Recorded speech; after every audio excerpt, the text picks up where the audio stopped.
Hey, back continuing my reviews on the Scream series with Scream 2.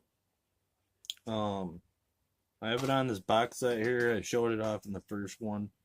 Um, yeah, this is just a bare bones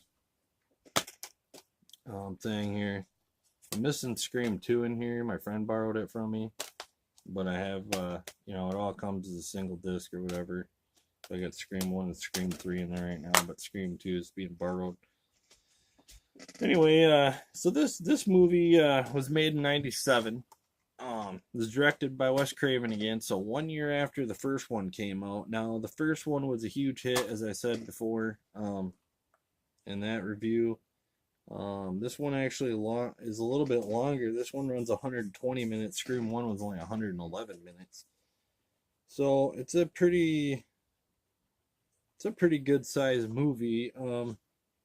This one's got Nev Campbell back again as Sidney Prescott. It's got Courtney Cox back as Gail Weathers. It's got you know uh, David Arquette back as Dewey Riley, and you got Jada Pinkett Smith in this one playing Maureen in the beginning of this. She's in the beginning, and you got Omar Epps playing Phil, her boyfriend, in the beginning of the movie. You got let's see, you got a couple of cool characters in here. You got Heather Graham playing like a cameo in like a stab movie, which is where all these people are at the movies in the beginning of this. They're watching a movie called Stab, and it's supposed to be based on the events of the first Scream movie, which is kind of a theme in these movies. That Wes Craven was trying to play off as. You got you got Liev Schreiber back as Cotton Weary. He did a cameo in the first one. He was believed to have murdered Sidney Prescott's mother a year before the first one. Um, so he plays a bigger role in this one because he's out of prison now. It's been proven that he did not commit the murder. Um, So he comes back kind of with a vengeance in this one a little bit. He's kind of pissed because he was wrongfully accused and spent a year in prison because for a crime that he didn't commit, and you can't really blame him. That would suck. And then you got Kevin Williamson writing this one again. And then you got trying to think the two killers in here. I remember the one lady plays as Jackie in the fucking in Roseanne. But I'm trying to look them up real quick. So you got Porter outside the theater. No.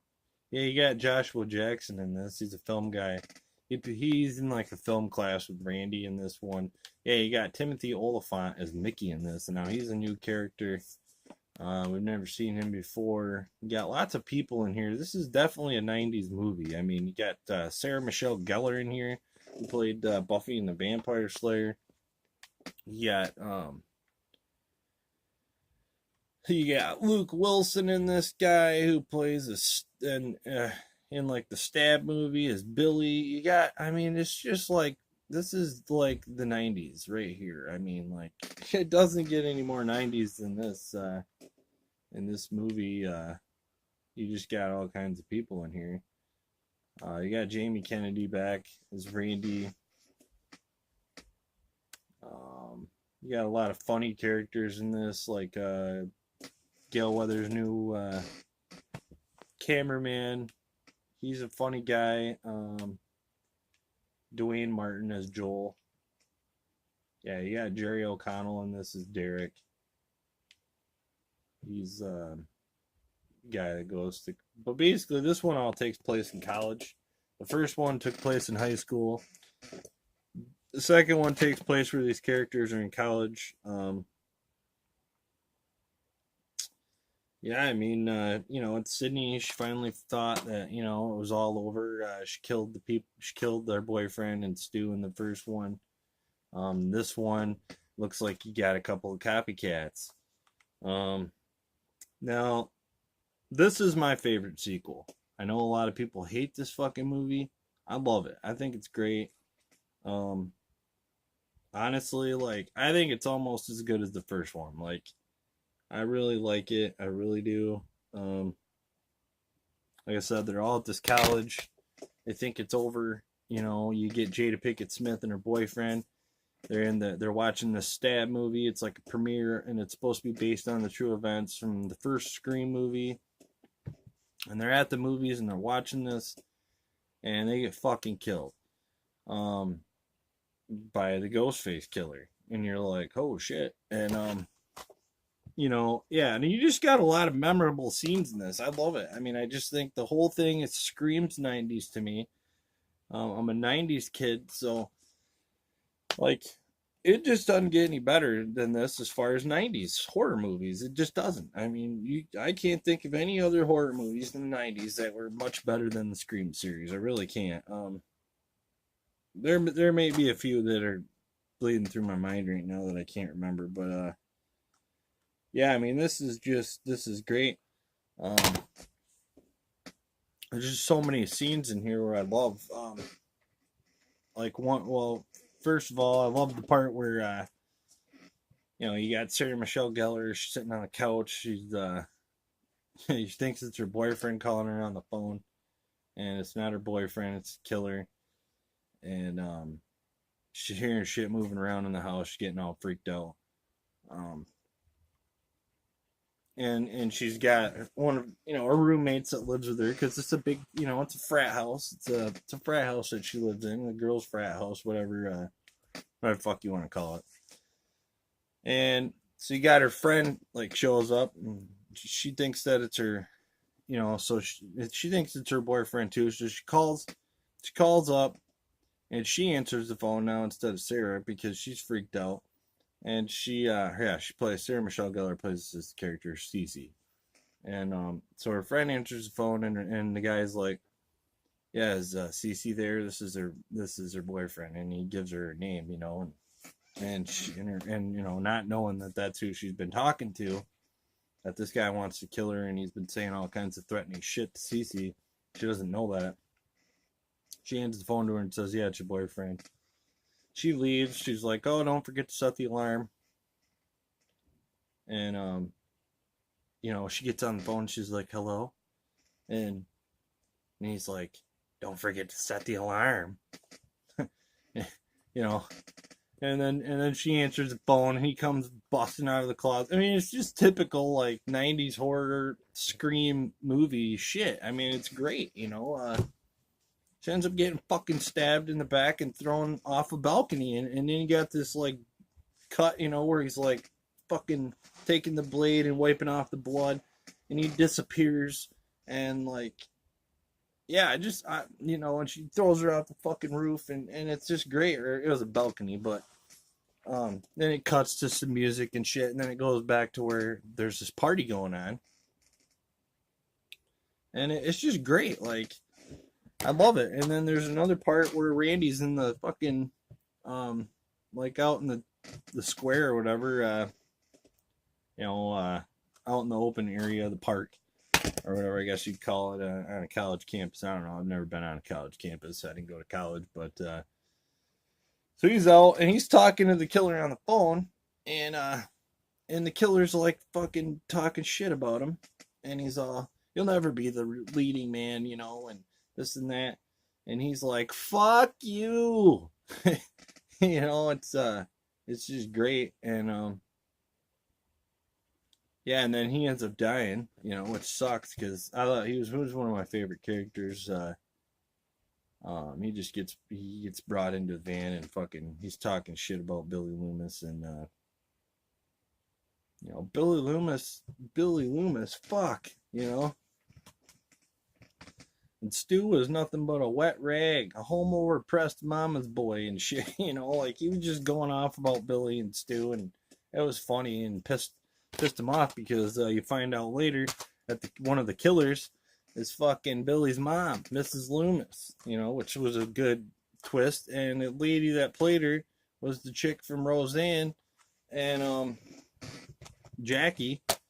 And so that's fucking crazy. I mean, she played a news reporter in this, and you think she's a news reporter, and she kind of, you know, and then you got Gale Weathers too.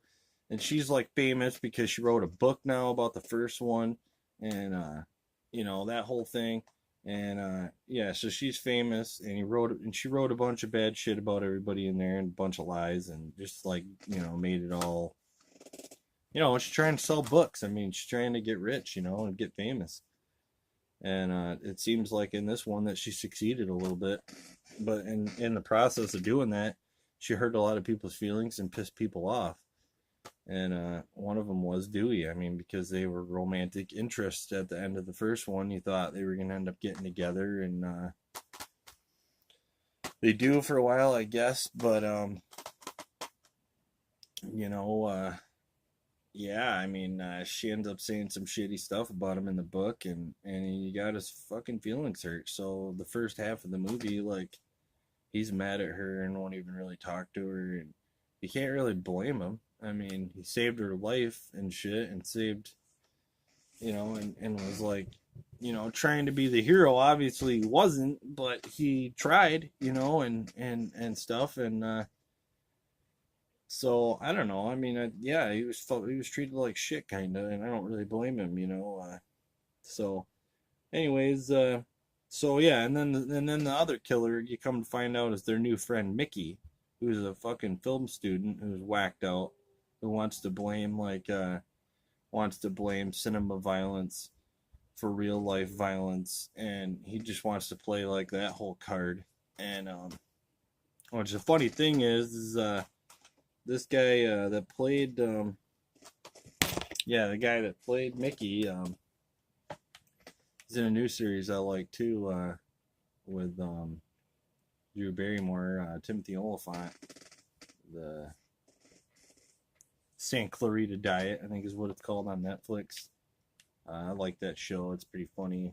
Timothy Olyphant, I actually met him a long time ago out in North Dakota, because I don't know if he's still with her or what, but he used to be with Fergie from Black Eyed Peas. And I got a friend out there, because Timothy Olyphant's from North Dakota. He lives out in Minot. He's got a house out there. I don't know if he lives out there, you know, all the time, but he's got a house there, and he's from there. Anyway, I got a friend out there. His brother knows him, and so I actually got to go out and party with the guy one night when we were having a benefit. The Black Eyed Peas were doing a benefit concert in Minot because it flooded back in 2007, and I lived there during the flood. And so he was there with his girlfriend and stuff, and we all got to go out and kind of party together for the night. So that was kind of neat. So yeah, I always liked him as the killer. In this one, he's kind of whacked out. Like I said, man, it's just a typical like horror movie for the 90s, but it's done so well. I think I don't see, a lot of people don't like this movie, and I don't get it, you know. I mean, yeah, it's unrealistic, but so are all horror movies, most of them, you know. I mean, like, it's a fucking horror movie, dude. It's all blow out of proportion and shit. I mean, you know, I mean, it is what it is. You know, you either like it or you don't, and I just like it. So yeah, but that's pretty much all I got to say about it. I don't want to get into like too long a review. I mean, I could sit here and talk about these all for an hour, but I just don't have the time. I got to try and finish these up. I got to work in a little while. I kind of wanted to spend some time with my wife before I go to work, but I'm trying to get some of these done while I can. I got a wedding I got to go to this weekend, and I'm not going to have any time to do it because Saturday is my only day off. So I'm trying to get the Scream series done. So anyways, thanks for listening to me about this. If you got any other comments or questions or whatever about it, I'll answer them, you know.